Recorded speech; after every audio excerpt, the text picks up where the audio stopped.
He's the first foreign head of state. White হাউসে Donald ট্রাম্পের সাথে বৈঠকের পর যৌথ সংবাদ সম্মেলনে উপস্থিত ছিলেন ইসরায়েল প্রধানমন্ত্রী বেনিয়ামিন নেতানিয়াহু। সে সময় মার্কিন প্রেসিডেন্ট ঘোষণা দেন আগামী শনিবার ইরানের সঙ্গে যুক্তরাষ্ট্রের আলাপ শুরু হবে।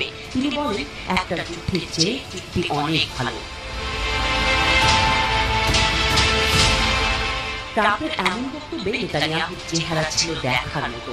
ইসরায়েল প্রধানমন্ত্রীর অভিব্যক্তি বলে দিচ্ছিল এমন কোনো ঘোষণার জন্য একদমই প্রস্তুত ছিলেন না তিনি। এ ব্যাপারে তাকে আগে কিছুই জানানো হয়নি।